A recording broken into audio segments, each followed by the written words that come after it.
What's going on, everybody? Welcome back. We got another episode of Value Hunting on Sorare NBA here at Elite Fantasy Hoops with me, Mike Scarian. Once again, we are going to be diving into the slate, trying to find some of the best plays to set us up to win some rewards. And of course, we'll be giving out a rare tier card. I'll explain the details to that at the end of the episode. And we also have a fun announcement as we get closer to the Emirates Cup. So watch the whole thing. So heading into game week 6, unfortunately, it's a similar story. We're looking at players who are benefiting from other players' injuries. The injury bug continues to hit everybody, specifically the Denver Nuggets right now, as they were already without Jamal Murray for the last couple of games as he was in concussion protocol. Hopefully he's going to be back for this next game, but they just were dealt another blow. Their starting four, Aaron Gordon, is now out 2 to 4 weeks, which is absolutely brutal as Denver's been struggling anyways.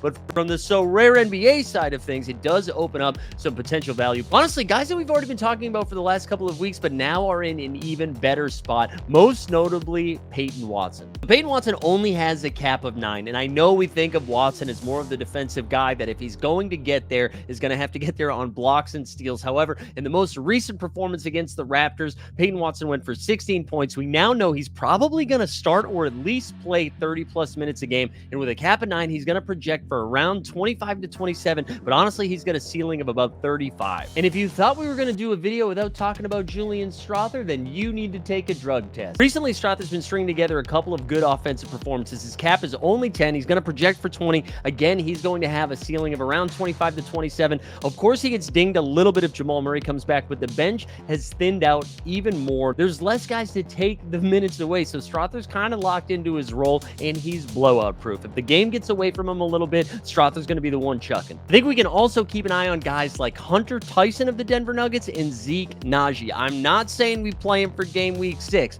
However, I do think we need to pay attention to what the Denver rotations look like the rest of this week, because I do think if Denver is going to be struggling down the stretch and games get out of hand, and these guys who normally play 8 to 10 minutes are now playing 18 to 20 minutes, we might get a shot at some real value there. We're getting into some more injury news here. It's a sad state of affairs in the happiest place on earth in Disney World, but the Orlando Magic are down so bad. They're without Paolo Banchero. The offense looks lost, and now it looks like Wendell Carter Jr. might miss some time, but good news, Goga Bitadze to save the day. Goga has a cap of 4 and projects for 25 Sorare NBA points, which means he's in one of those rare spots where we can play him in champion, in contender, in underdog, in daily, in solitaire. You can play Goga wherever you want. Looking at the Sorare marketplace, Goga's in-season card, his limited is currently $12 and his rare is all the way up to $75. So clearly people are starting to figure out that it's Goga season. Now, of course, none of this is financial advice.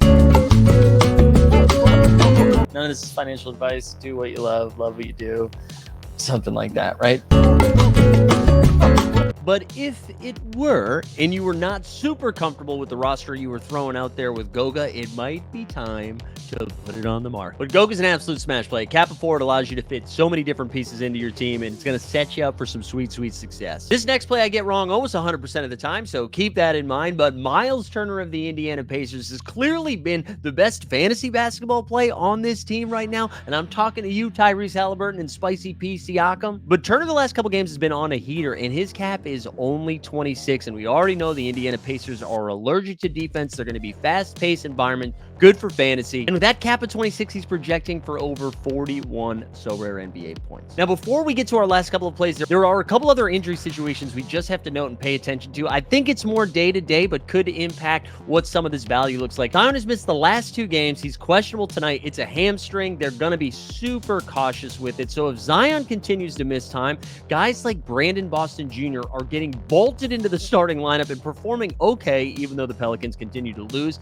Jose Alvarado, of course, is going to continue to project well. Jordan Hawkins is going to be a must play. Unfortunately, these games are going to be pretty bad as you look at the most recent box score, and they lost to the Portland Trailblazers. But it also makes Brandon Ingram an elite, like, 2nd or 3rd play in some of your champion lineups if Zion is going to miss some extended time, because he is going to be the entirety of the offense. We also see with the Los Angeles Lakers, Anthony Davis is questionable heading into tonight as he rolled an ankle against the Detroit Pistons in their loss earlier this week. Now, if he goes down, somebody like Jackson Hayes, maybe Cam Reddish gets a little bit more minutes, but really what it does is prop up guys like LeBron, Austin Reeves, and D'Angelo Russell. And then in Atlanta, this injury makes me super nervous, but Trae Young is questionable heading into the game against the New York Knicks tonight. I hope this is just a day-to-day thing and he's going to be back, but if Trae misses some time, that team is going to be in some trouble because they're already without Kobe Buffkin, who is this young, fun guy that we were hoping that was going to get some run. Bogdanovich has already missed time, but it just makes me nervous that the Hawks are going to be involved in a lot of blowout games, which makes it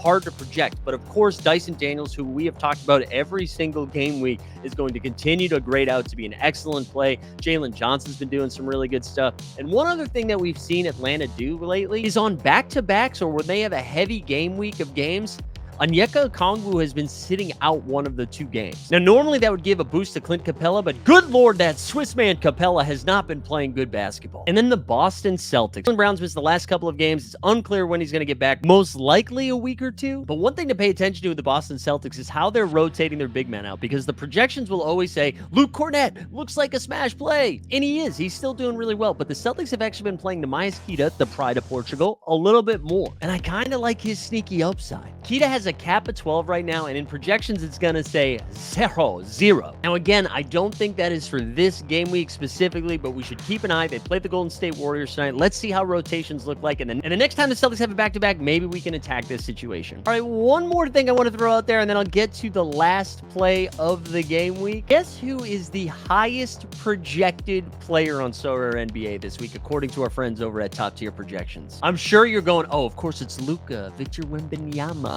Maybe Joel Embiid comes back, Anthony Davis. Nay, it's Chet Holmgren. Chet Holmgren has a cap of 40 and projects for over 66 fantasy points having 2 games this game week. That to me seems crazy high. I know Chet's got some wild upside. He's been off to a great start. Can get you there with blocks and steals. But if you're a projection bro, I'd maybe pump the brakes a little bit if you think he's going to get 60 plus. But of course, Chet projects to be one of the best plays this game week. All right, the last play before I explain to you what the rare tier card giveaway is and the exciting announcement we have heading into the Emirates Cup. It's Jusuf Nurkic of the Phoenix Suns. This play makes me just as nervous as the Myles Turner one, but we've seen his cap come all the way down to 22. He had some funky minutes early on. It seemed like he wasn't finding his flow within the offense, and you're really just kind of banking on Nurkic getting double-digit rebounds to get there, but his cap has come all the way down to 22, so he absolutely becomes in play. He's got a value of 34, so ramp up some Jusuf Nurkic. All right, the Emirates Cup starts a week from yesterday. We're looking at Tuesday, November 12th. That's actually going to be the return of Joel Embiid, but we are going to be doing some fun, specific content right around the Emirates Cup. Early next week, we'll have a video breaking down my strategy as we head into it and how I'm going to be attacking it,